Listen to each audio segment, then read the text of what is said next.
Salve rapaziada, como é que vocês estão? Tudo bom? Espero que sim. Hoje a gente vai falar um pouco sobre o Japão, afinal esse é o tipo de coisa que se faz de vez em quando aqui no canal. E para isto, colocarei uma caminhada que fiz no ano passado lá em Shibuya. Estava testando uma lente nova, então eu vou aproveitar para colocar essas caminhadas no Japão que eu não usei, quando tiver algum assunto sobre o Japão para falar aqui no canal, né? Hoje a gente vai falar um pouco sobre os problemas que o Japão está enfrentando, problemas na economia, a gente vai contextualizar um pouco ali, sem se aprofundar muito, né, nas questões econômicas que o Japão está passando no momento. Vamos falar sobre as mudanças no cenário político que está acontecendo no Japão recentemente, a ascensão do Sanseito, que é um dos partidos políticos mais polêmicos que surgiu aí no Japão recentemente, e no final falar um pouco também sobre a Nippon Kaigi, que é uma organização também bastante polêmica que existe lá no Japão, que grande parte dos próprios japoneses não conhecem essa instituição, mas que tem muita influência na política e na economia do Japão. E é isso aí, matar um pouco a saudade lá das ruas de Shibuya. Vamos lá. Bom, não sei se vocês andam vendo recentemente, mas o Japão está na boca do povo, né? Os jornais andam falando bastante sobre o Japão. O Japão tem aparecido aí nas manchetes, nos assuntos dos podcasts, por diversos motivos, né? E hoje eu queria falar um pouco sobre isso, porque, assim, né? Como vocês sabem, o Japão ele ainda é uma das maiores economias do mundo, a quarta maior economia do mundo, mais precisamente. Foi ultrapassado recentemente pela Alemanha, né? Mas o Japão ainda tem uma função importante, ainda desempenha ali um papel importante na economia mundial, principalmente por ser o maior credor dos Estados Unidos, né? O Japão é o país que mais financiou historicamente a dívida pública dos Estados Unidos. Então, uma crise na economia doméstica do Japão pode acarretar uma crise no dólar, que, né, pode acarretar uma crise na economia mundial. Por isso que todo mundo está sempre muito atento aos movimentos da economia japonesa, porque ali pode se dar início numa crise do capitalismo mundial, né? A gente já falou sobre isso aqui no canal diversas vezes, que a economia do Japão está estagnada já há 30 anos, desde que a bolha imobiliária estourou lá no começo dos anos 90, a economia do Japão meio que parou no tempo, né? A taxa de juros ficou perto de zero por muito tempo, em alguns momentos chegou até a ter deflação no Japão, que é o inverso da inflação. Então, no Japão, por exemplo, não existe essa coisa de você botar o seu dinheiro para render na poupança do banco, tá ligado? Emprestar o seu dinheiro para o banco para depois recolher com juros. Isso não existe no Japão. São medidas que o Banco do Japão tomou para tentar incentivar o consumo, né? Para desincentivar que as pessoas guardassem dinheiro no banco, deixassem o dinheiro parado. Mas isso acabou tendo o efeito contrário a longo prazo, porque como os produtos geralmente ficavam mais baratos, ao invés de ficar mais caros no decorrer do tempo, né, a deflação acabava deixando os produtos mais baratos mês a mês. Então, mesmo deixando o dinheiro parado, os japoneses ainda ganhavam poder de compra com o passar do tempo, tá ligado? Então, ainda assim, valia mais a pena guardar o dinheiro do que sair gastando, mesmo sem ter uma poupança rendendo todo mês, né? Então, desde os anos 90, o Japão teve essa dificuldade em fomentar o consumo na população, por decorrência do estouro da bolha, né? Também o Acordo de Plaza, que foi impelido ali pelos Estados Unidos sobre o Japão, né? E tudo mais. Então, o Japão é provavelmente o exemplo mais claro de capitalismo tardio que a gente tem no mundo. O Japão está num estágio bastante maduro de capitalismo, quase podre de tão maduro o capitalismo do Japão. A gente vê o tanto de produtos, o tanto de serviços excêntricos, muitas vezes inúteis, né, que existem no Japão, que é aquela coisa de inventar problemas para depois vender soluções para problemas inventados, para tentar movimentar artificialmente uma economia onde as pessoas não sentem necessidade de gastar dinheiro. Mesmo as coisas colecionáveis, né, no Japão tem muito essa coisa de colecionar bonecos, cartas, mangás, né, que são itens que você tem que estar constantemente comprando para manter a coleção atualizada, então você tem que continuar gastando dinheiro periodicamente, né? Tudo isso serve para incentivar a circulação do dinheiro. Às vezes as pessoas podem ver essas coisas e associar isso exclusivamente a uma questão cultural, né? E não que não tenha uma questão cultural envolvida também, mas tudo isso pode ser explicado economicamente, pelas necessidades econômicas da sociedade japonesa. Numa sociedade onde as pessoas não consomem, onde as pessoas não compram, é natural que comecem a surgir produtos e serviços cada vez mais extravagantes para tentar chamar a atenção dos consumidores. Só que o maior problema de se ter uma taxa de juros tão baixa, ou até negativa, né, como foi a do Japão por muito tempo, é que, já que o preço das coisas não sobe, os salários também não têm por que subir, né? Os salários no Japão hoje são basicamente os mesmos de 30 anos atrás. E isso também acaba prejudicando o consumo. E ao perceber isso, o governo do Japão começou a tentar, então, produzir um pouquinho de inflação, tá ligado? Um nível que fosse saudável de inflação, para tentar incentivar as empresas japonesas a aumentarem os salários e, consequentemente, aumentar o consumo da população. Só que aí, nos últimos anos, com tudo isso que veio acontecendo no mundo aí, né, com pandemia, com guerra e tudo mais, tiveram muitas cadeias de produção, muitos mercados que foram afetados, que foram abalados, né? Alguns insumos ficaram escassos, ficaram mais caros. Então, todos os países do mundo vêm passando por problemas em relação a isso até hoje, e o Japão não é diferente, né? O Japão não é diferente. E aí, com tudo isso, a inflação que o governo estava tentando produzir deu uma descarrilhada, saiu um pouco do controle, tá ligado? Aumentou um pouco mais do que o previsto por conta desses problemas externos. Então agora o Banco do Japão já não tem conseguido conter a taxa de juros tão bem quanto fazia antigamente. E o problema é que, como os eventos que causaram o aumento são externos ao Japão, os salários não estão acompanhando o aumento do preço das coisas. Eu vi isso em tempo real, né? Durante os 5 anos em que eu morei no Japão. Eu peguei a pandemia, peguei as guerras e tudo mais, né? E eu realmente senti as coisas ficando mais caras. Eu senti o poder de compra diminuindo. É lógico que assim, né? Pra gente que é brasileiro, que está acostumado com um poder de compra muito mais baixo, muito inferior, aquilo ali para mim ainda não era nada, né? Eu ainda estava suave, que ali não era nenhum grande problema para mim, né? Mas, recentemente, o povo japonês, que estava acostumado com o mesmo poder de compra já há 30 anos, do nada as coisas começam a ficar mais caras, as pessoas começaram a protestar, né? As pessoas começaram a se revoltar contra o governo. E, não sei se vocês sabem, mas o Japão, ele é governado já há mais de 70 anos, né? Desde o fim da Segunda Guerra Mundial, praticamente, pelo mesmo partido político, que é o PLD, né? O Partido Liberal Democrata. Foram pouquíssimas eleições que o PLD perdeu nos últimos 70 anos, e quando perdeu, ele absorveu muitas vezes os partidos políticos que ganharam. O PLD ele é conhecido como o partido pega tudo, que eles falam, né? Ele vai absorvendo a concorrência e ficando cada vez maior.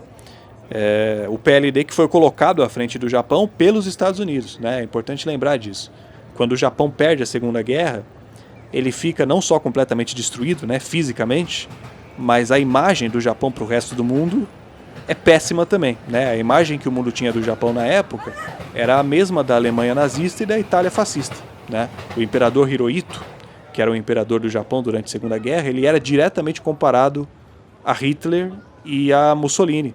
Na Europa, o Hirohito ficou conhecido até como Hiro Hitler, né? No jogo de palavras ali. Só que, com o fim da Segunda Guerra, os Estados Unidos precisavam do Japão como aliado, precisavam da capacidade produtiva, precisavam do mercado consumidor do Japão para vencer a Guerra Fria contra a União Soviética. Então, os Estados Unidos financiou não só a reconstrução do Japão, que estava destruído até pelos bombardeios dos próprios Estados Unidos, né? Mas também financiou a propaganda para mudar a imagem do Japão para o resto do mundo, tá ligado? Foi essa propaganda que acabou culminando no Cool Japan, né? O Japão legal, o Japão do bem, o Japão fofinho, que é um projeto japonês lá do começo dos anos 2000, que tinha como objetivo exportar a indústria cultural do Japão para o resto do mundo. O mangá, né? O anime, o sushi, os samurais, os ninjas, né? Então essa imagem positiva que a gente tem do Japão hoje, ela não é por acaso, ela é fabricada, né? Ela é planejada para atender os interesses econômicos dos Estados Unidos, já que o Japão era o principal aliado econômico dos Estados Unidos durante a Guerra Fria. Os Estados Unidos conseguiu, por fim, desassociar a imagem do Japão da imagem da Alemanha nazista, da imagem da Itália fascista, por meio dessa difusão da cultura japonesa, que de fato é muito bonita, muito interessante mesmo, muito legal, né? Só que, para ter tudo isso funcionando em tão pouco tempo, os Estados Unidos coordenou ali, né, influenciou diretamente a política japonesa no período pós-guerra. E o PLD foi o partido que os Estados Unidos escolheu colocar no poder do Japão, porque o PLD estava de acordo com os interesses dos Estados Unidos na Guerra Fria, né? O PLD é um partido conservador, é um partido anticomunista, então eles compartilhavam ali os mesmos valores, os mesmos interesses, a mesma repulsa à União Soviética e à China principalmente, né? Muitos membros do PLD, inclusive, eram criminosos de guerra que estavam para ser executados no Tribunal de Tóquio pelos crimes na Segunda Guerra Mundial, né? E os Estados Unidos retiraram todas as acusações e botaram esses caras para governar o país, porque esses caras, eles não só já conheciam a máquina pública japonesa, né? Tinham conhecimento, tinham influência sobre a economia, sobre a política do Japão e tudo mais, como também estavam alinhados ideologicamente aos interesses dos Estados Unidos durante a Guerra Fria. Então, foi conveniente para os Estados Unidos que esses caras continuassem no poder, desmilitarizados, né? Os Estados Unidos desmilitarizou o Japão, mas manteve em certa medida os mesmos indivíduos do regime imperial japonês sob o rótulo do Partido Liberal Democrata, né? Um exemplo bem conhecido, bem emblemático, é o do Nobusuke Kishi, que era inclusive o avô do Shinzo Abe. Ele estava preso por crime de guerra de classe A, que era o mais alto que tinha, né? Se ele fosse julgado, ele seria condenado à forca, assim, tipo, meio que sem sombra de dúvidas, né? Mas os Estados Unidos absolveu ele de todos os crimes, de todas as acusações, e ele se tornou o primeiro-ministro do Japão em 1957. E a família dele continuou na política, né? Tanto que o próprio Shinzo Abe, o neto dele, também veio a ser primeiro-ministro por 2 mandatos, se eu não me engano, né? Também pelo PLD, o Partido Liberal Democrata, que se mantém no poder até hoje, né? Se mantém no poder até hoje. Então, voltando ao ponto lá do começo do vídeo, com o aumento da inflação agora nos últimos anos, né? As coisas ficando mais caras, o poder de compra diminuindo, o povo japonês começou, depois de 70 anos, a questionar o PLD, a questionar se não poderia haver alguma alternativa ao Partido Liberal Democrata. E essa alternativa surgiu aí em 2025. E olha só, né, o PLD, como vocês puderam ver, é um partido extremamente conservador, né? É um partido que preserva, inclusive, muito da memória, muito da herança imperial japonesa. Quase todos os políticos do PLD continuam visitando até hoje o santuário de Yasukuni, aqui em Tóquio, que é o santuário mais polêmico do Japão, porque ele é uma homenagem aos militares imperiais que morreram durante a Segunda Guerra, né? E muitos deles, que nem a gente falou, eram criminosos de guerra, né? Eles cometeram genocídios, cometeram abusos em relação às mulheres de conforto, principalmente na Coreia e na China, né? E esses políticos do PLD, eles continuam até hoje prestando homenagem a esses militares, né? Continuam minimizando os crimes de guerra japoneses, eles se recusam a fazer um pedido de desculpas formal para a Coreia e para a China pelos crimes cometidos durante a Segunda Guerra. Então é um partido extremamente conservador. Pois é, em 2025 surgiu o Sanseito, que é um novo partido político, que na verdade foi fundado em 2020, mas ele só veio a ganhar mais popularidade agora em 2025, né? Que é um partido que se propõe, não que eles sejam de fato, tá? Mas ele se propõe estar à direita do PLD. Ou seja, é um partido teoricamente mais conservador do que o PLD já é, né? Para o Sanseito, o PLD está pegando muito leve. Para eles o PLD é de esquerda, né? E o Sanseito, apesar de ser um partido novo, um partido recente, ele já conquistou uma quantidade bastante considerável de assentos no parlamento japonês. Só no ano passado, os representantes do Sanseito no parlamento subiram de 1 para 15, né? E isso já acendeu um sinal de alerta ali no PLD, que, né, eles sempre tiveram acostumados a ter a maioria absoluta dos assentos no parlamento. E o Sanseito, ele é um partido no estilo dessa direita alternativa que a gente vem vendo crescer no mundo, no estilo Donald Trump, né, Milley, Bukele. Então eles são mais barulhentos, eles não medem palavras, né? Eles fazem sucesso com os eleitores mais jovens, geralmente. Eles atuam principalmente na internet. Eles espalharam muita desinformação a respeito do Covid durante a pandemia, eles são anti-vacina e eles defendem que o motivo pelo qual as coisas estão ficando mais caras no Japão agora, né, o motivo pelo qual o custo de vida está aumentando para os japoneses, é por culpa dos estrangeiros. Eles defendem que o PLD está dando muitos benefícios, muitos privilégios para os estrangeiros e está esquecendo da população japonesa. Tanto que o slogan de campanha deles no ano passado era Japanese First, né? Japoneses em primeiro lugar, que é uma cópia do slogan do Trump, né? America First. Só que isso é muito interessante porque o Japão até hoje é um dos países desenvolvidos mais fechados do mundo para a imigração, né? Só 2% da população do Japão não é japonesa. E grande parte desses residentes estrangeiros eles estão com vistos de curta duração, né? Vistos que não podem nem ser renovados, inclusive, principalmente os estrangeiros do Sudeste Asiático. Para vocês terem uma noção, tanto nos Estados Unidos quanto na União Europeia, é cerca de 15% da população que é de estrangeiros. No Canadá, 23% da população é de estrangeiros. Então, o que parece é que o Sanseito só copiou e colou, né, o discurso anti-imigração do Trump e de outros políticos ultraconservadores aí que estão ganhando popularidade no mundo, para tentar ganhar popularidade no Japão, né? E deu certo, aparentemente deu certo. Mas assim, é claro que é estatisticamente impossível que esses 2% de estrangeiros da população tenham força o suficiente para abalar de alguma forma a economia do país inteiro, né? Fosse qual fosse a circunstância. É impossível que os outros 98% estejam ficando mais pobres porque esses 2% estão sendo privilegiados, né?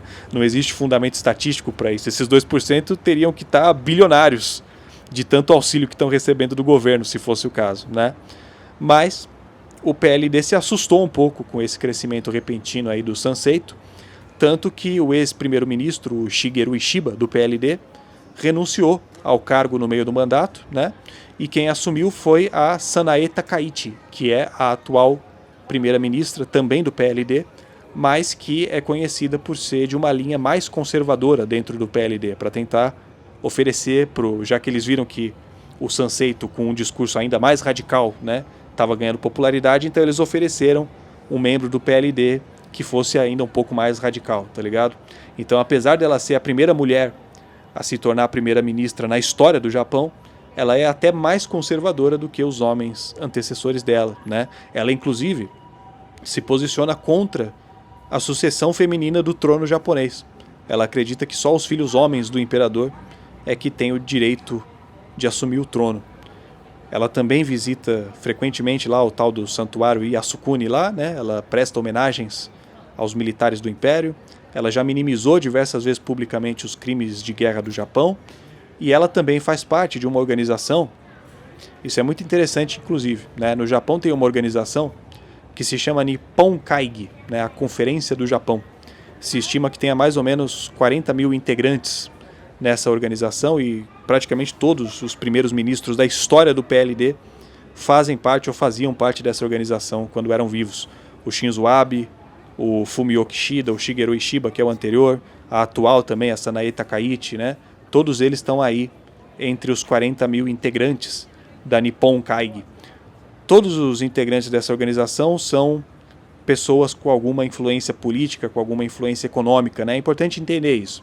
A maior parte do povo japonês, do povo comum, né, nem sabe direito o que é a Nippon Kaigi. Ela é uma organização com influência institucional, né? É um negócio bem elitista mesmo. E a Nippon Kaigi é uma organização monarquista.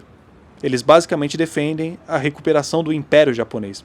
Eles promovem o shintoísmo estatal, que era a religião de Estado do Império Japonês, porque durante o Império existia uma mistura ali entre política e religião, né? O imperador, ele não era só um líder político, ele era considerado uma divindade mesmo.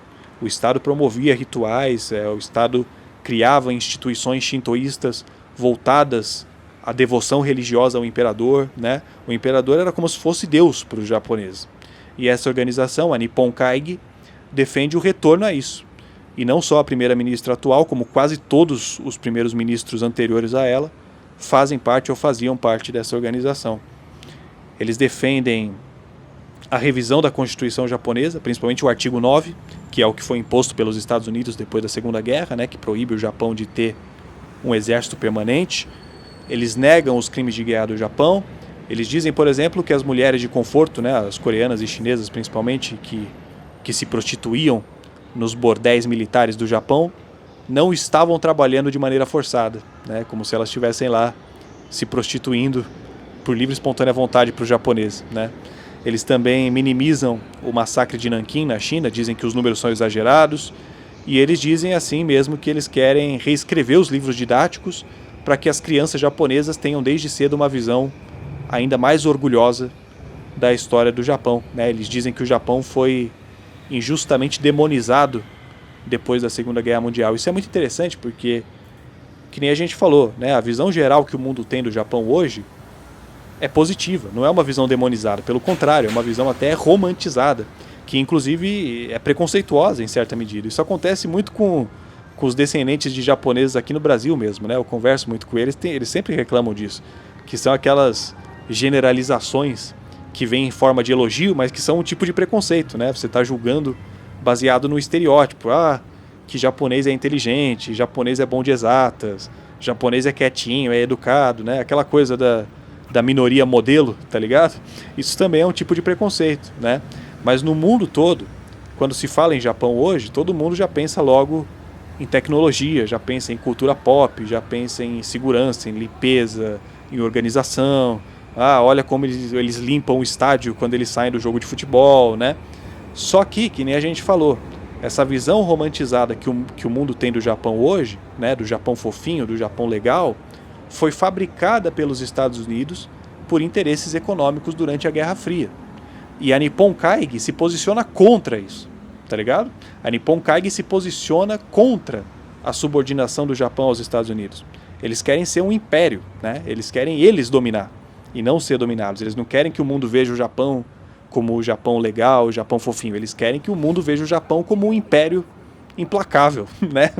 Eles inclusive dizem que os outros países da Ásia tinham que ser muito gratos ao Japão pelo Japão ter libertado eles das potências coloniais ocidentais, né? Sendo que o Japão também foi um colonizador, né?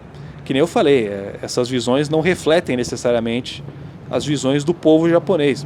A maior parte do povo japonês nem sabe o que é a Nippon Kaigi e nem se interessa por política direito.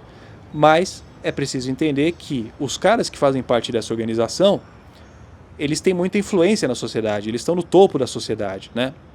Então, eles influenciam naturalmente a mídia, né? Eles influenciam o sistema de ensino. Então é claro que eles influenciam também a opinião pública, né? É natural que os japoneses cultivem essas opiniões involuntariamente, simplesmente porque eles nasceram e cresceram numa sociedade onde os líderes cultuam esses valores, né? E como o Japão é um país rico, como o Japão é um país desenvolvido, isso pode produzir, não só na mentalidade do japonês, mas até na dos estrangeiros também, a impressão de que esses valores são justificáveis pelo fato da sociedade funcionar do jeito que é, né? Mas, primeiro que assim, é preciso lembrar que existem muitas outras sociedades no mundo que também funcionam tão bem quanto a sociedade japonesa e que cultuam valores completamente diferentes, até opostos, né, desses da Nippon Kaigi, do Império Japonês, que nem os países nórdicos mesmo, né, é uma outra visão de mundo e são países tão seguros e tão organizados quanto o Japão, né. E assim, é preciso lembrar que o motivo pelo qual o Japão é uma potência econômica hoje é porque os Estados Unidos precisavam de um Japão forte como aliado para vencer a Guerra Fria.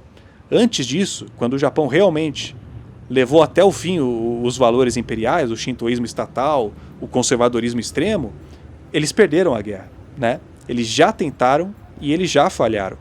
Os motivos pelos quais o Japão hoje é uma potência não tem relação com essas posições ideológicas. Tudo isso pode ser explicado pelas relações econômicas dentro do contexto geopolítico pós-Segunda Guerra Mundial, tá ligado? E como se tudo isso não bastasse, o fato é o seguinte: o Japão não está nos seus melhores dias, né? Esse conservadorismo extremo, essa relutância em permitir a entrada de estrangeiros, em permitir a integração dos estrangeiros na sociedade japonesa, tudo isso está dificultando ainda mais a vida do Japão, que é o país mais endividado do mundo, né? É o país mais idoso do mundo, 30% da população japonesa é idosa, é um dos países com a menor taxa de natalidade no mundo. Ano passado nasceram, se eu não me engano, foi 700 mil bebês que nasceram e morreram 1,6 milhão de idosos no Japão. A população está encolhendo num ritmo assim nunca antes visto em nenhum lugar na história da humanidade, né? A população mais jovem está tendo que trabalhar cada vez mais para conseguir bancar a aposentadoria dos idosos, e os idosos estão tendo que trabalhar até muito mais tarde para conseguir sobreviver sem aposentadoria, né? Facilitando não só a entrada, mas a integração dos estrangeiros. Eles supririam a falta de mão de obra, eles aliviariam a carga de trabalho sobre os jovens, né? E, consequentemente, aumentariam a taxa de natalidade, já que os jovens teriam mais tempo para se dedicar a constituir uma família e tudo mais, né? Então, assim, o Japão é um país muito bonito, um país muito conveniente, muito limpo, muito seguro. Foi a minha casa por mais de 5 anos, eu sou muito grato a todas as experiências que eu tive aqui.